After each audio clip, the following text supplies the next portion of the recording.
as we continue down our call. We do have the Q&A box is open, so if you have any questions at all, go ahead and drop your questions in the Q&A box, and our team will make sure to answer those. So to get us started, I'm going to pass it on to Dr. Christopher Barnes, who's going to talk to us a little bit about SRA updates. Chris? Thank you so much, Miss Abney. I appreciate you so much for allowing me to come here and speak to you this morning or this afternoon, about the SRA update. So there's not much to say really about SRA, except that we are remaining the same as we have been from November. As you recall, we set rates in November, released those November 1st. And then we also had the quality payments that we also continued through November and into December. Those rates, those quality payments, everything is remaining the same. So everything is just moving forward as we have done. We are continuing to have the wait list. We are continuing to have people to apply, and they are being put on the wait list unless they meet one of the conditions for which to be immediately taken care of through SRA funding. We also want to remind everyone that there will be payments that are made to you on a weekly basis.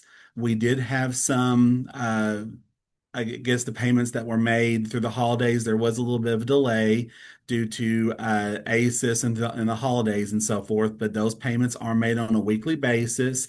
SRA payments are made on Tuesdays and are funneled through the system, and those should normally reach your banks by about Friday. And then the quality payments are made right after the payments that are made on those Tuesdays for the following week. Remember, we have a week delay on those payments that are made, that they are processed in a week in arrears.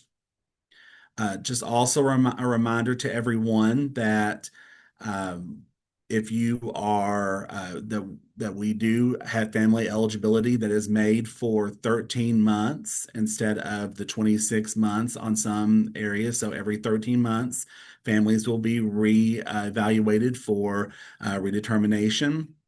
And just also a reminder to everyone that we will continue to review all of the co-pays with our commission on a regular basis as we begin to investigate all those things.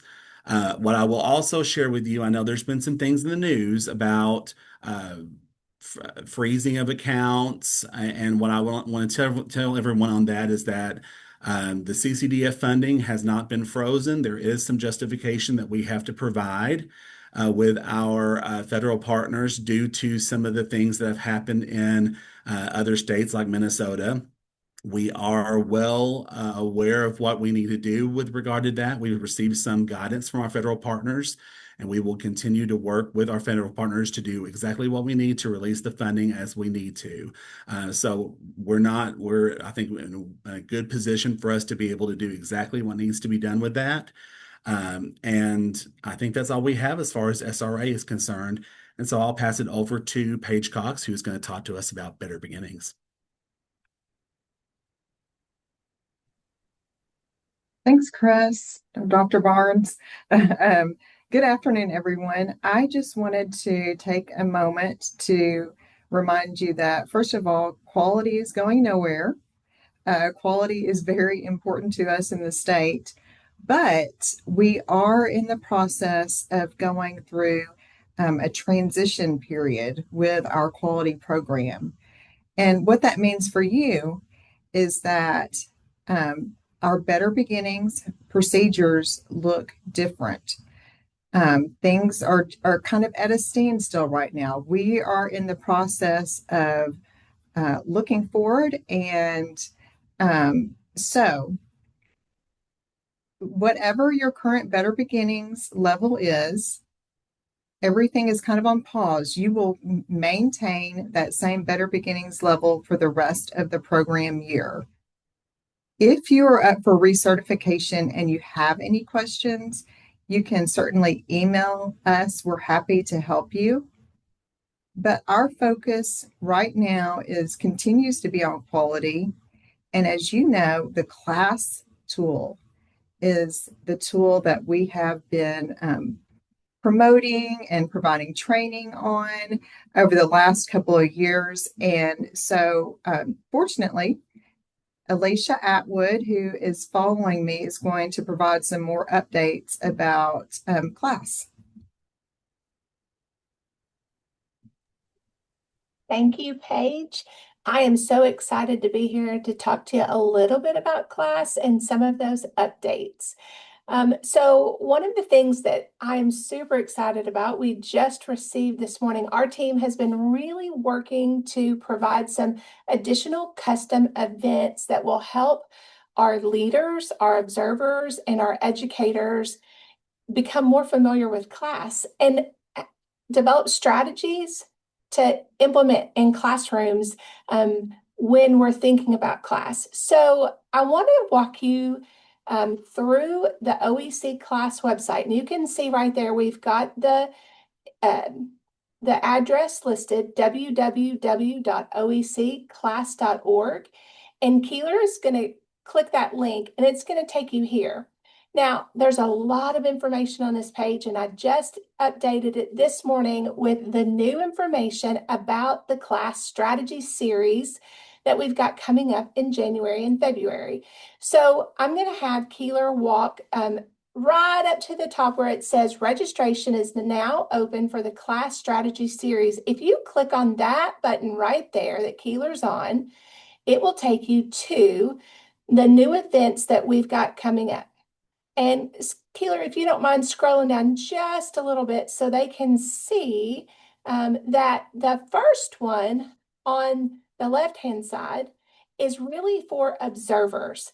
This is really going to be an impactful webinar. It's about 45 minutes to help observers to really hone in and strengthen their note-taking skills. I'm very excited about this opportunity. So if you're a certified class observer, we would love for you to join. I'm going to join. This is going to be a phenomenal session. So there's two ways that you can register. The first way we've got right there, that QR code you see in that box. But then if Keeler keeps scrolling down, I've put a link in that website right there. You can click it. It'll take you right to the registration page. But if you notice on the right-hand side, we've got some opportunities for educators. So two right there. One is analysis and reasoning at center time, and that's really focused on those preschool teachers. But then we've got another one called Deep Thinking in the Block Centers, and that's for those toddler teachers.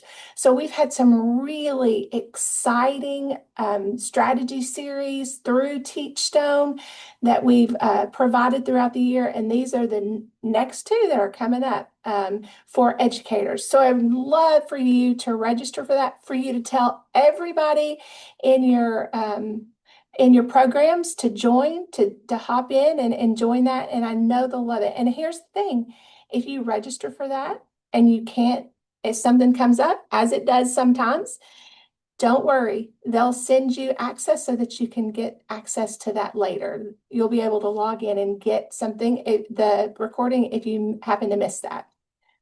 So one other thing I want to share with you, there's a lot of great information on this page. If you haven't seen it, I encourage you to look through this. But Keeler, if you will click on the scheduled class trainings right there, perfect. We have a lot of trainings that are going on around the state, and I am so excited about this. What you'll notice here is this is our calendar that we keep up with. We've got lots of trainings there. You'll see that we've got two, the pre-K class observer training, and the second one is the second edition infant toddler observer certification training. If you go to that page and you click on that, it will tell you where that training is happening, who to contact, the phone number, all of the information is listed there. So if you are not a certified observer and you're the leader at your program, we would love for you to check out that page, find one of those trainings that's close to you and join, because this is so exciting. All of the information that we're learning and how to use this class tool. The other thing you can do is you can contact your local lead. They know how to find this information, and I guarantee you they're probably doing one of these trainings very soon. So let me tell you, about a couple of weeks ago, I walked over to a training that was happening here at ADE for observers. And I got to sit in the back of the class for just about 15 minutes.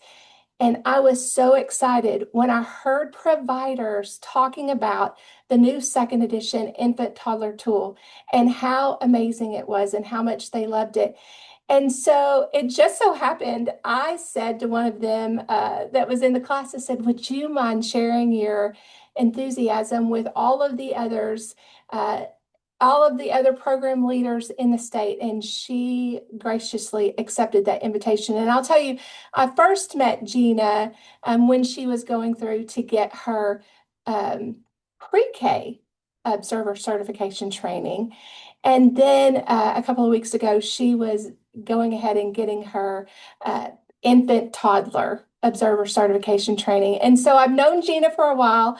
I know she's an amazing leader. And I want to go ahead and turn this over now to Gina. And I'll let her introduce herself. She's at the Day Camp Learning Center. Gina, if you'll take it away. And we appreciate you being here, Gina. Yes, thank you, Alicia. Um, I'm at Day Camp Learning Center in Furlough, so I service Lone Oak and Cabot.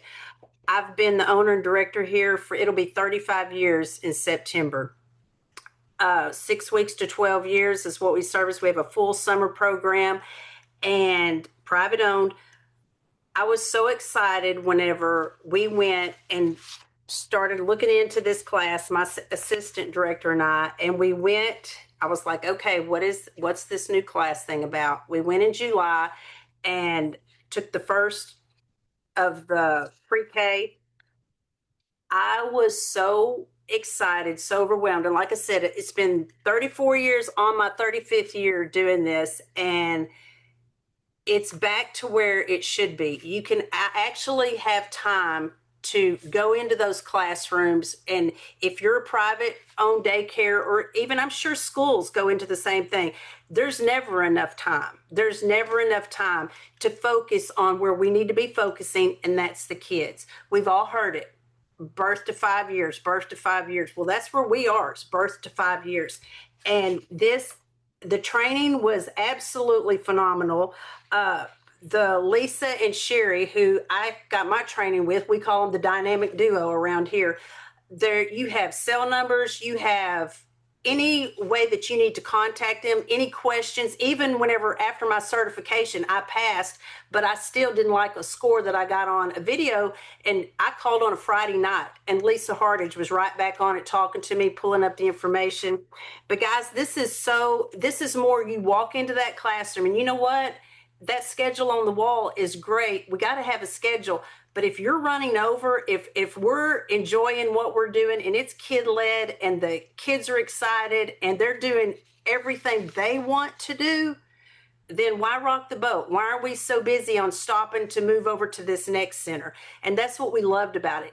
It's teachers talking to kids. It's you on their level.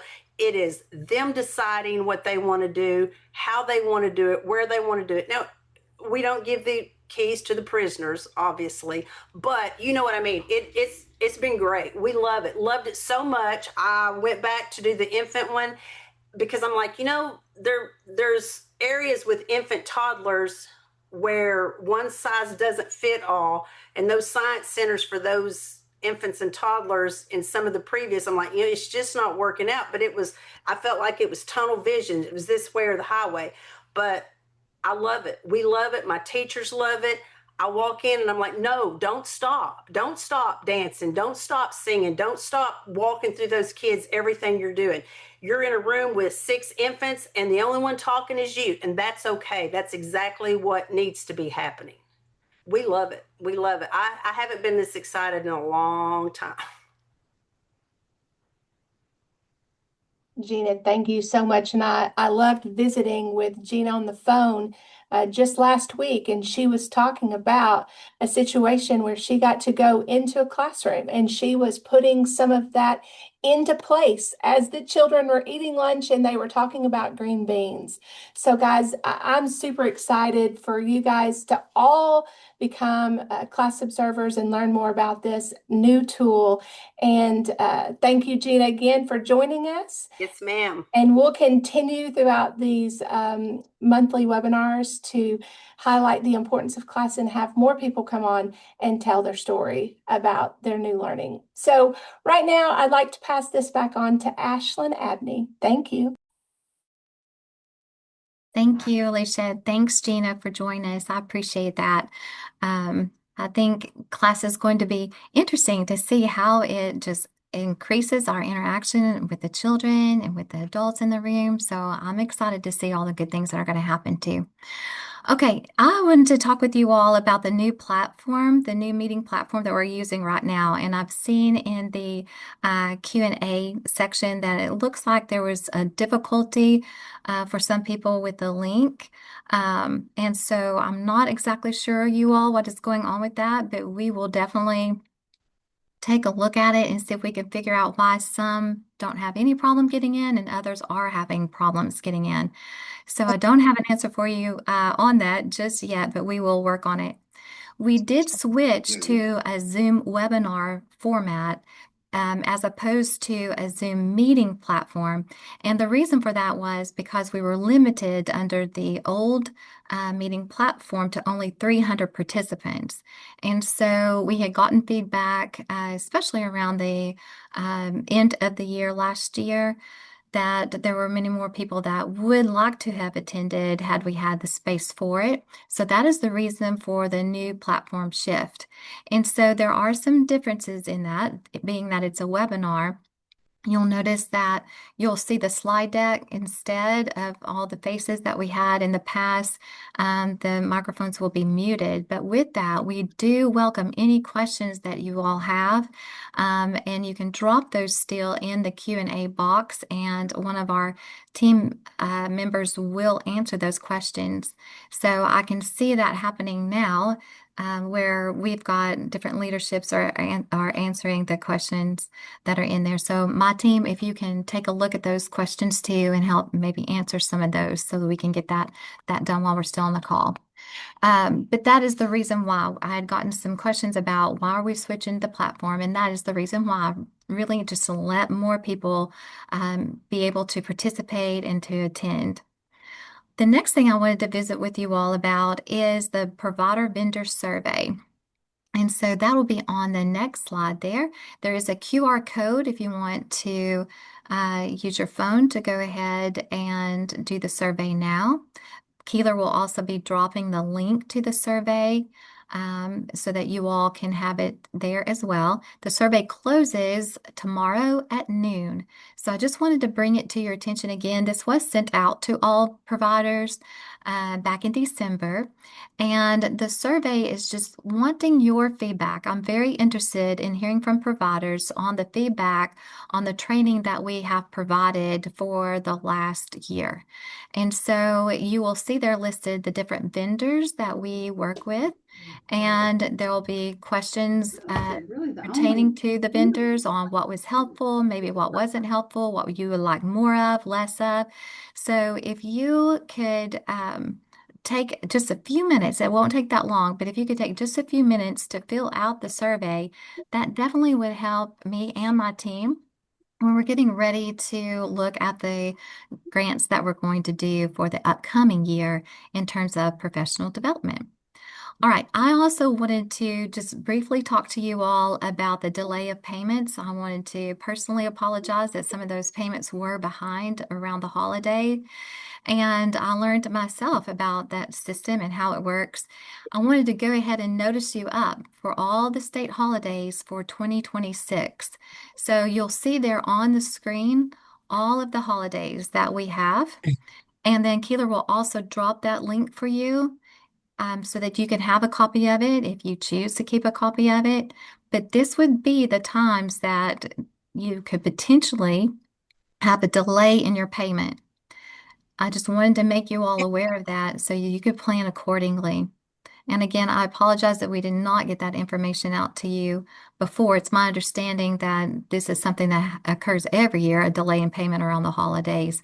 But just to make sure that you all have a copy of it, I'd appreciate you just taking a look at the screen, making some notes of that so that you'll know and be prepared.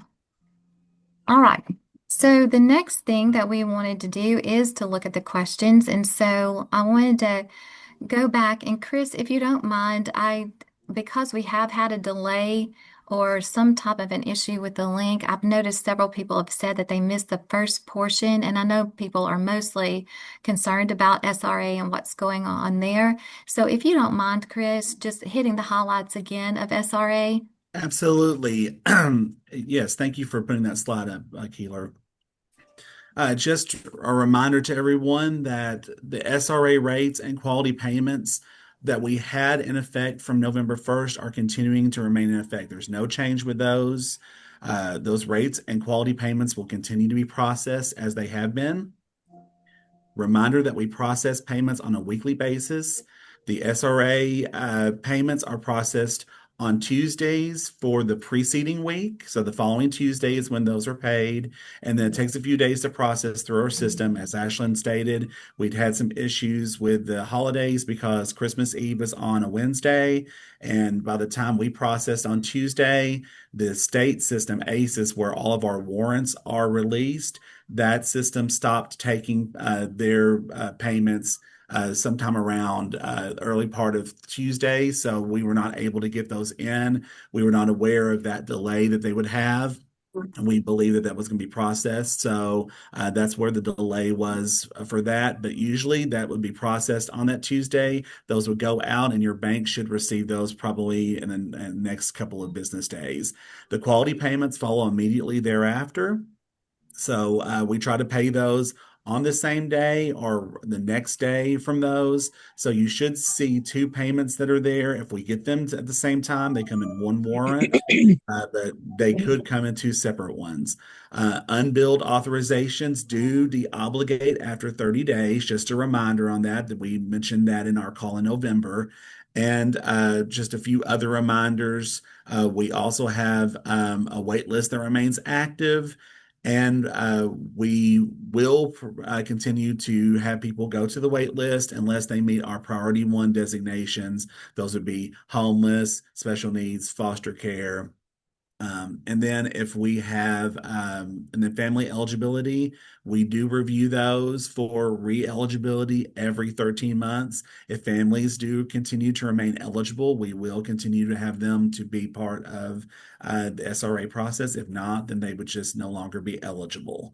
And then based on whatever those processes are, we will continue to review everything and then open the wait list up if we get to a place where our funding stabilizes and we feel like that we can afford to add additional people on. Thank you, Chris. I appreciate that. All right, you all, I'm just keeping a check in on the Q&A box, and it looks like we're doing pretty good there. There seems to be a lot of questions about the PDG B5 grant that was announced earlier this morning. The press release went out, and I'm so excited about that, you all. Let me tell you that we are still working through the timeline on that and the different things that are going to be included into that grant. Arkansas received a $14.751 million grant. It is a 1-year grant. And so there's a lot of work to be done in 2026. We have looked at for the PDG grant several topics that we want to address with that funding.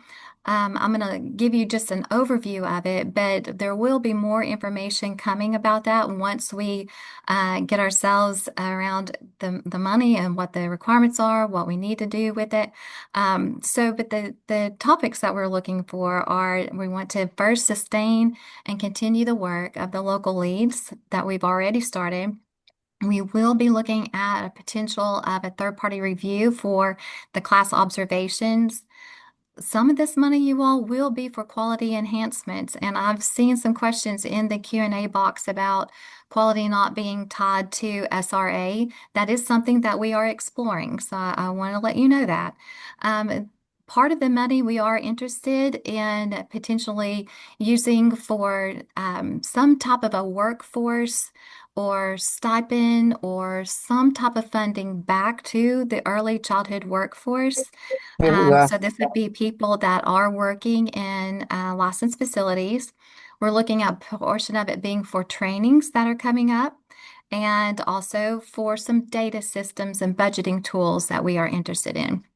So as you can see, there are several strategies that we have in mind that we will be using the money for, but I want you to know that we will be asking, much like we did on the vendor survey, you might be receiving surveys about different topics that we want your opinion on. So it'll be really important for you all to keep an eye out for that and to participate if you want to. So certainly, it's not a mandate that you have to. The provider vendor survey, not a mandate, you all, but I am interested in getting the information back from you and feedback from you. So be looking for more information to come. Definitely in our next provider call, we'll share more information about that as well. So it is a great day for early childhood in the state of Arkansas. So celebrate big with us.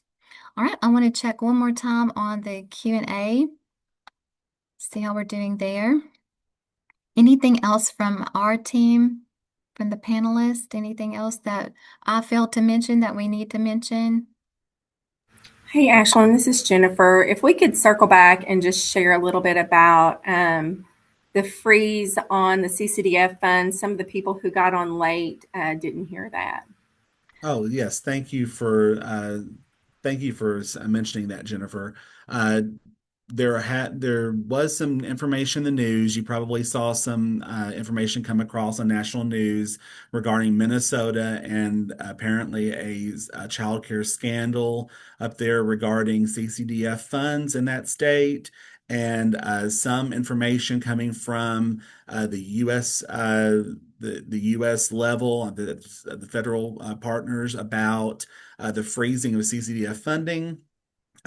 We inquired about that with our federal partners, and what we were told is that there would be some form of justification that we all would have to provide. All states will have to provide that for pulling down funding that we have that's allotted to us. And that's a process that has been utilized in the past. For us to be able to put in what we are utilizing the funding for and to provide specifics about whether we're utilizing that for direct services or for indirect services, for contracts, for administrative costs, et cetera. So we'll have to do that as well as have some form of attestation about whether we are controlling for fraud, looking for abuses, those types of things. So we feel equipped to be able to do that in our state. We've been doing that for a while, so we feel like that this is just something that we can easily do and put into justification for them. So we do not, we do not believe that there's going to be any further issue with that on our end.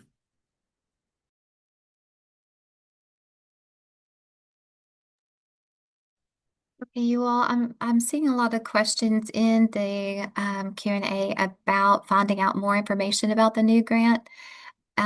We will get that to you.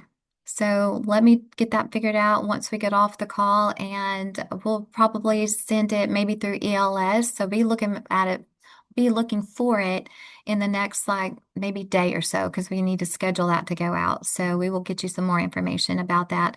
Also, I would anticipate that there will be more information coming out about it in the press as well. So you can keep an eye out there. Let's see. There were some questions, Chris, about the wait list. Nothing with the wait list has changed. It's currently the same as what it has been, you all. So nothing new there.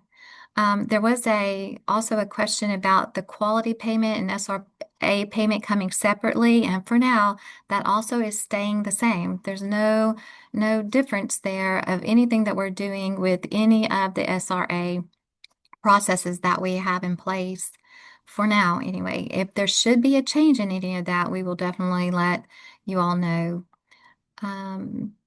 Team, I don't know if you see other questions that we need to answer there. Okay, here's one too about, I think Dominique, you were asking about, will there be some type of documentation on how to track the quality payments?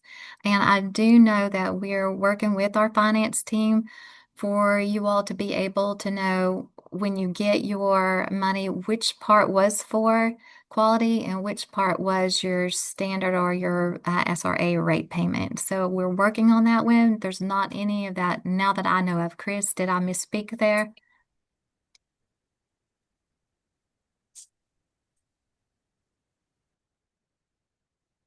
No, there's nothing that's different with that, Ashlyn.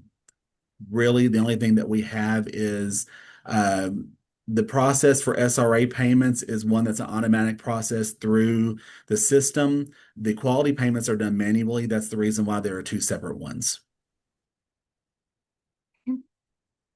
There's also a question in here, when we'll be receiving the new handbook for the centers from the Department of Education. I believe that this person might be referring to our licensing standards. So if I have this wrong, drop it in the Q&A, but I think you might be talking about the licensing standards.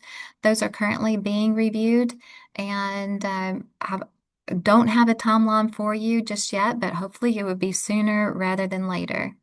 For you all that might be new to that or not understanding, what is happening with the licensing standards, remember this is just a continuation of a review of the licensing standards where the standards are moving more towards a health and safety perspective. So that's what that one is about. All right. You all, I think that we have answered these questions. If we have missed anything, if we haven't answered your question, we definitely want to do that. On the slide that is up right now, there is an email address there and a telephone number. So if we have not answered your question, please email us or call us. We definitely want to make sure that we are answering everything and we are listening to your feedback as well. So if you have any of that information that you would like to share, email that in to us as well. If you have feedback or on anything that we've talked about, be sure to do that as well. Okay, team, one last chance before we hop off for today. Okay, here's one more question. Okay, with the new PDG grant, right now, somebody was asking, well, how do you apply for that?